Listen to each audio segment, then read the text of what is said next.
Hello everyone, welcome back. This is the fourth section of Chapter 3. In this section, we'll talk about the classification of culture. First, we come to culture identity. What is culture identity?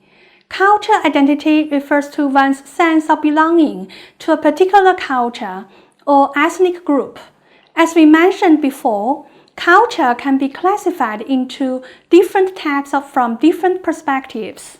For example, there is Chinese culture, American culture, Asian culture, and European culture, Asian culture, and modern culture.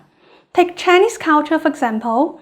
The spirit of humanism and morality is the lifeblood of Chinese culture. Old Chinese proverbs such as "Everyman alive has a duty toward his country" reflect patriotism. Confucian sayings such as "being vigorous and promising" shows the striving spirit.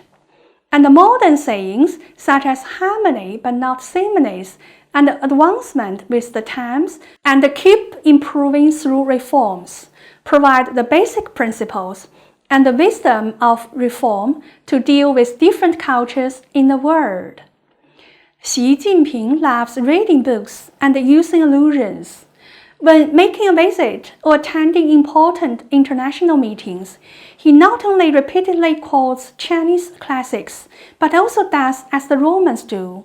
For example, he more than once cites the visited country's proverbs, quotes of famous people, speeches of important members of the governments, and even skillfully conducts matching of Chinese and foreign favorite quotations through centering on such themes as friendship, cooperation, peace, and so forth. Vividly upholding Chinese disposition before the world's eyes, telling Chinese attitude and delivering Chinese voices.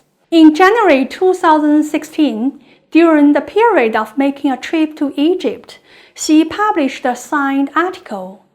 In this article, Xi retrospects the friendly communication history of Chinese and Arabians, as well as the profound sentiments of friendship. Xi said, as the Arabian proverb goes that, if you want to go fast, walk alone.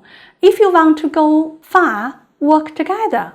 Chinese people often say it is easy to live when we have many friends, which couldn't be better to describe the Sino-Arabic relations. Therefore, we can roughly divide culture into three categories. Number 1, material and non-material. Number 2, big culture and small culture.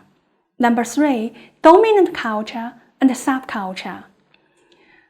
Can you match each word from the column? Cars, dresses, buildings, food, etc. are all tangible items. We call them material culture.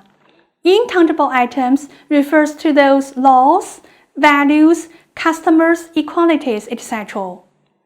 Big culture refers to those intellectual and artistic activities such as education, institution, literature, art, music, etc. Small culture refers to the way of life of the given people who share values, customers, norms, etc. From the point of influence, culture can be divided into dominant culture and subculture. Dominant culture refers to a culture that is shared by most people and exerts greater influence. Complex societies are made up of a large number of groups, with which people identify and from which distinctive values and norms and rules for behaviors are derived. These groups have been labeled subculture. Can you identify some Chinese ethnic groups from this picture? As a large united multinational state, China is composed of 56 ethnic groups. Among them, Han Chinese account for 91.59% of the overall Chinese population, and the other 55 make up the remaining 8.41%. What is subculture? Subculture refers to a culture that exists within dominant culture and is often based on economic or social class, ethnicity, race, or geographic region. In China, Han culture can be seen as the dominant culture in China.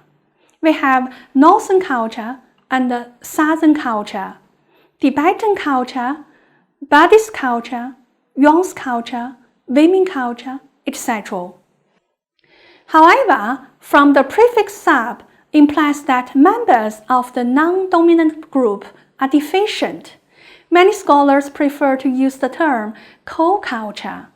We use the word co-culture when talking about groups or social communities, exhibiting communication characteristics, perceptions, values, beliefs, and practices that are significantly different enough to distinguish them from the other groups, communities, and the dominant culture. It suggests that these groups are equal and coexist with the dominant culture.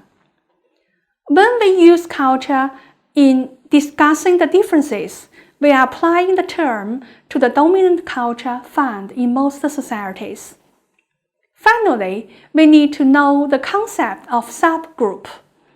Subgroup usually does not involve the same large number of people, and it not necessarily thought of as accumulating values and patterns of behavior over generations in the same way as cultures do.